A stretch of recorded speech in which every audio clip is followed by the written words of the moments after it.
Hi, this is Michael, and we're looking at the Aussie dollar chart again.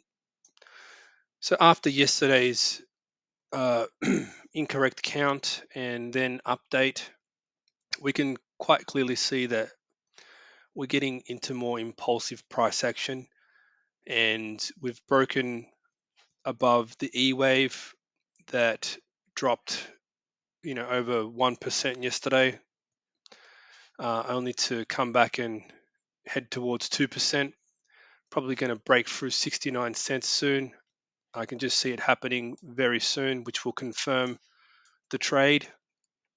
So I did post a video yesterday on the US dollar and how the price action in that appears to be looking very bearish and will probably go lower in wave three down.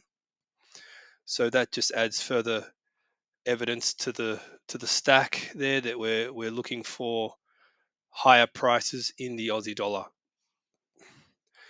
So, as I mentioned in that video, we are looking for five waves down in the US dollar, but I wanted to point out something in this video that I've just been holding back for a bit due to waiting for some kind of evidence that this is actually happening.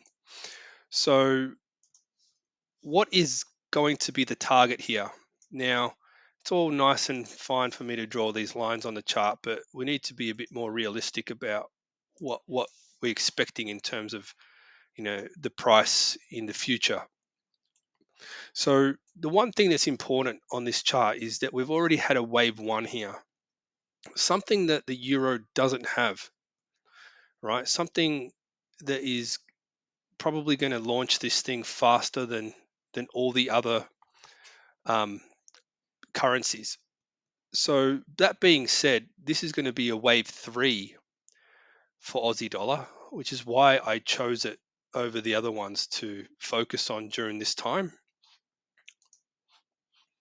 Right, we already had the wave one from March 2020, right? So we're looking for a bigger advance here. It's going to probably produce the biggest, value for money in terms of a long trade. So, taking a fib, a trend-based fib tool to this, I'd be looking at, to be honest with you, I'd be looking at 2.618 target on this one. I don't think 1.618 would do it. I think it's probably more likely to be 2.618. So that's a fairly decent whack above, where we are now, and that's already a dollar. So that'll be like par with the US dollar and above, and that's just wave three.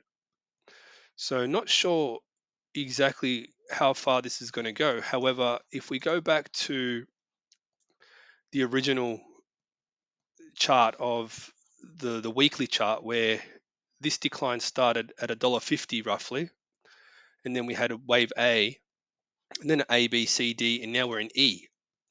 So, the limit here is $1.50, right? So we can't really go.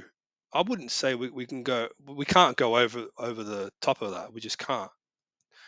But we could get close. I could imagine. Um, Now, unless this wave A started much higher and we just can't see it on this chart, then that's resistance up there. Now, I don't think it's really something that we need to focus on at this point in time, but it's just food for thought for now that we are anticipating much higher prices here and quite a bit of profit could be made on this one. So, in saying that, I would say that, sorry, that's just my daughter coming in from upstairs. Anyway, so just shh, quiet for a second. I'm making a video. Right. So, just quickly to finish this off, just go back to the recent advance, and it's been a pretty big drastic move, and that's the kind of move that wave three price action looks like, much different than what we've seen previous to that. So yeah, I suppose we'll just keep an eye on it for now, and I'll keep providing updates as we move forward. So thank you, and I